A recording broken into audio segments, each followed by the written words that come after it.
The devastation and relentless bombings and attacks in Europe did not let up in the final years of World War II, with hundreds of tons of bombs and incendiary devices being dropped over the continent per day. Germany, being the most dangerous and powerful nation in Europe at the time, took the bulk of these air raids. My father, the person I interviewed, lived through and personally witnessed many of the bombings and attacks there.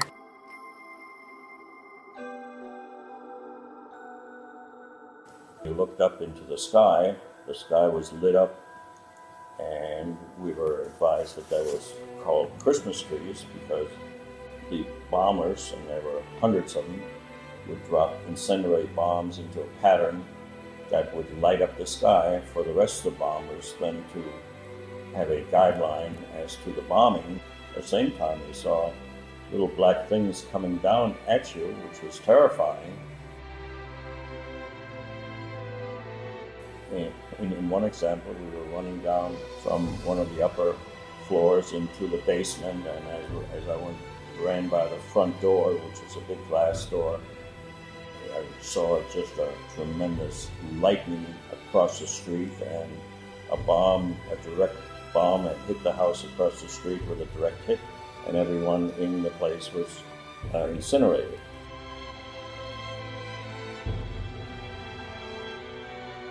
In the final year of the war, 1945, an extremely destructive bombing took place for the first time in a very culturally and historically significant place in Germany called Dresden.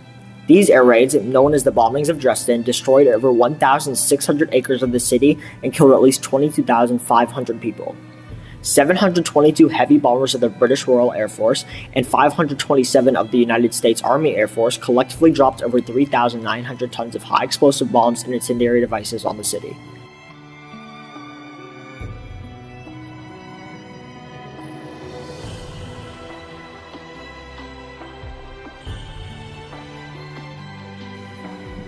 My dad and his mother, living in Dresden, had no idea what was in store. However, due to my grandmother having measles, she was advised by a Red Cross nurse to immediately seek treatment outside of Dresden. Thus, the family boarded what turned out to be the last train out of the city before it was destroyed by Allied bombs.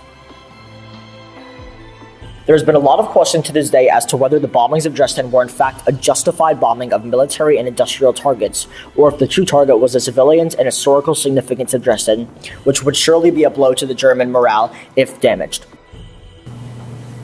The bombing of Dresden, in my humble opinion, was directed strictly against the civilian population.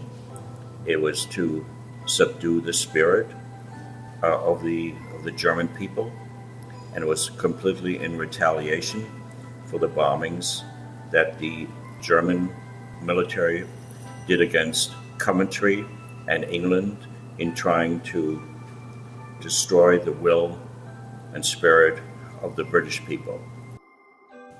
A few months later, my father and grandmother commenced a journey on foot of several hundred miles from Poland to southwest Germany. During the walk, they had barely anything to eat and had to forage and beg and work wherever they could for food. My father recalls boiling thistles, eating grass, scavenging for half-eaten potatoes, and foraging for other meals. Having reached the safety of relatives, my grandmother left my father in their care and walked all the way back to Poland for my father's baby brother. He had been looked after in a refugee camp under Russian control. My uncle had a life-threatening ear infection during his walk across Germany, and his brain fluid ended up seeping out of his ear. He was told that he had a 10% chance of living. As all of this was happening, both my father and grandmother believed my grandfather, who was missing in action as a German soldier, was dead.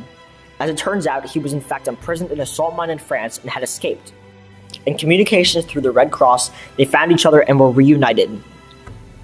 My father, about 6 years old at this point, had barely seen his father since he was a baby, and both father and son did not recognize or know each other at all.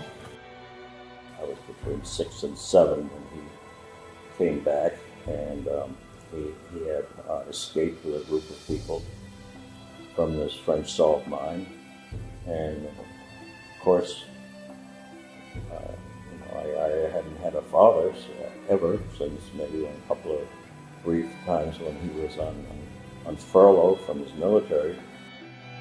It is easy to imagine how difficult it would have been for the family to begin anew, having been through so much and really being strangers to each other at this point. After living in Germany together for some years, the opportunity arose for them to immigrate to America.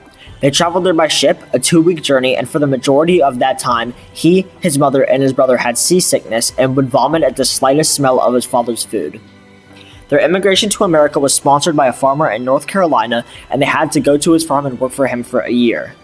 Seeking greater economic and educational opportunities, they made their way to Connecticut. He and his brother tried desperately to adapt to life as an American, and he recalls being teased by the other kids in school for everything from his accent to his clothes to his food and to his name. Their parents gave them traditional German clothes to wear to school, but he and his brother hid American clothes in the woods and changed into them on their way to school and back out of them when going back to their house. They traded out their liverwurst sandwiches for peanut butter jelly ones at school. My father even changed his name to Peter, what was his middle name because kids at a school could not pronounce Klaus.